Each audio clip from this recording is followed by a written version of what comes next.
नमस्कार प्रेक्षक, तुम्ही पाहतात आपला आवाज। खरं तर आज आपण भोसरी विधानसभा मतदारसंघात आहोत। भोसरी विधानसभा मतदारसंघातील जाधववाडीचा हा सगळा परिसर आहे।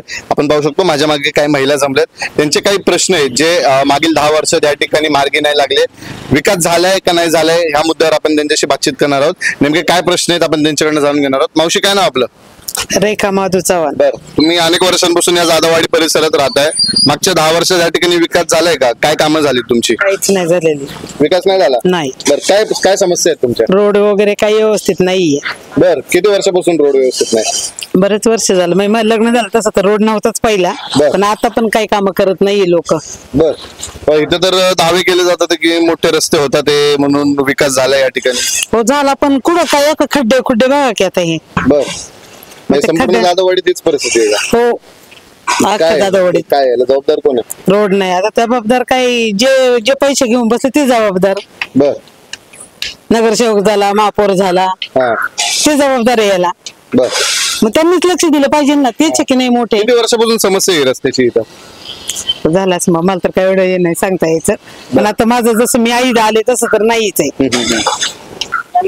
ताई, काय समस्या आहेत ह्या भागातल्या अजून तुमच्या? पाण्याचा प्रॉब्लेम। पाण्याच्या कधीपासून आहे? आता जसं लॉकडाऊन होतं ना, त्याच्या लॉकडाऊन नंतर पाण्याचा प्रॉब्लेमच। बर, काय आहे? पाण्याचं नेमकं काय प्रॉब्लेम? नाही, बारीक येते पाणी 6-7 वाजता येते, 9 वाजता लगेच जाते, आणि ती पण प्रेशर नसते पाण्याला, काही नसते, बर, बारीक असते। तुम्ही वेळेवर पाणीपट्टी भरताय सगळी? पाणीपट्टी सगळे तरी भरतात, देखील पाणी येत नाही? येत नाही। इथं तर म्हटलं जातं की ते भामासखेडचा प्रकल्प आणला आता नवीन। काहीच नाही, उगा बोलते तर बंप खायचं, सगळे बंप खायचं। बर, आले महाग आले म्हणले पाणी सोडतो कोण म्हटलं? आले, हे आले ते आले, बर, सोडतो म्हणले दररोज। आम्ही म्हणले 2 तास काय ना फुल सोडा, पाणी फास्ट सोडा, पण सोडतच नाही तर लय प्रॉब्लेम पाण्याचे। मग कुठून पाणी नसल्यामुळे काय काय समस्या आहेत? सगळं साध्या कोण 2-2 दिवस आंघोळ करत नाही, तसेच कपडे कपडे सगळेच राहतात। कुणाकडून पाणी नाही तर मग कुणाचे बोर असले की त्यांच्या घरी जायचं, द्या आम्हाला 1 हांडा द्या, 2 हांडे द्या, मला त्यांच्याकडून घेऊन यायचं। महानगरपालिकेत आपलं सगळा परिसर असून सुद्धा एवढा त्रास आहे? महानगरपालिकेत पण जाऊन आले, बर, तिथं पण सांगितलं। आमच्याकडे थोडं ड्रेनेजचा प्रॉब्लेम आहे, आणि पावसाळ्यात अजिबात लक्ष देत नाही। घरामध्ये पाणी येतं आमच्या खाली। हो, खूप प्रॉब्लेम, म्हणजे ते चेंबर भरतात आणि अजिबात लक्ष देत नाहीत। फोन केला तरी कोणी येत पण नाही। दरवर्षीच आहे पाण्याचं पण नाही। ड्रेनेज आहेत आमच्याकडे, पण असं पावसाळ्यात वगैरे लक्ष द्यायला पाहिजे ना, फुल झाले तर गटारी साफ करून घ्यायला पाहिजे, आणि पाणी पण 1 दिवस आड करून सोडतं, थोडं प्रॉब्लेम आहेच पाण्याचं पण। बर, आपण पाहतो तर ड्रेनेजमुळे घरात पाणी शिरलंय काय? कुठं या ठिकाणचे जे स्थानिक नगरसेवक असतील, आमदार असतील, त्यांच्याकडे काय प्रश्न मांडले तुम्ही? हो, मांडले होते। काय म्हटले ते? नाही, करतो म्हटले, पण परत कोण नाही। नंतर आले होते, नुसते बघून गेले। हो, आले आणि बघून गेले नुसतं। बर, आपण पाहतो या ठिकाणचे जे महिला आहेत यांच्या भरपूर समस्या या ठिकाणी। ड्रेनेज असेल, लाईट असेल, त्याचबरोबर पाण्याची समस्या असेल, त्याच्याकडे कुठेतरी दुर्लक्ष होतंय। ताई, काय ना आपलं?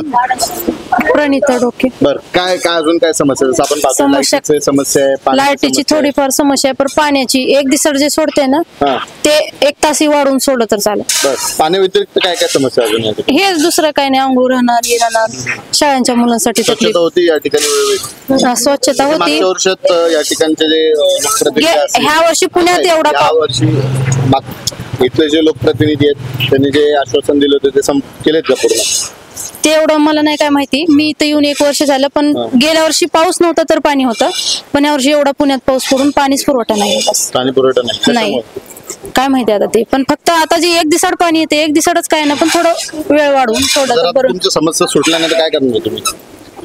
तर काय करणार, नगरसेवकाकडे जाणार, त्यांच्याकडेच तक्रार करणार। त्यांच्याकडे जाऊन सुद्धा तुमच्या समस्या सुटणार ना? हा, 1-2 वेळा गेलो होतो, तरी दसऱ्यात तेवढं 4 दिवस सोडले पाणी, पण अजून ते आहे तेच पाणी। जाणबुजून करतात ते काय? ते नाही माहिती, पण पाण्याचा लय प्रॉब्लेम। आपण निश्चित पाहतो या ठिकाणचे जे महिला आहेत जाधववाडी परिसरातील, हा सगळा भोसरी विधानसभा मतदारसंघाचा परिसर आहे। या ठिकाणच्या महिलांच्या मोठ्या समस्या आहेत। या ठिकाणी मोठमोठ्या सोसायटी असून देखील या ठिकाणी वेळेवर पाणी पुरवठा होत नाही, वीज वारंवार जी आहे ती खंडित होत असते, त्याचबरोबर ड्रेनेजची मोठी समस्या या ठिकाणी उद्भवते। आपण जर पाहिलं तर अनेक वर्ष झालेत हा सगळा परिसर जो आहे पिंपरी-चिंचवड महानगरपालिकेमध्ये समाविष्ट झालाय, मात्र या ठिकाणी मोठ्या प्रमाणात इथले जे स्थानिक नागरिक आहेत, स्थानिक महिला आहेत, त्यांना मोठ्या त्रासाला सामोरं जावं लागत करण्यात आहे. नेमकं आता ह्यांच्या समस्यांना जबाबदार कोण हे देखील पाहणं महत्त्वाचं ठरणार आहे. कॅमेरामॅन मानदास शिवराय सह प्रसन्न तरडे, आपला आवाज पिंपरी चिंचवड.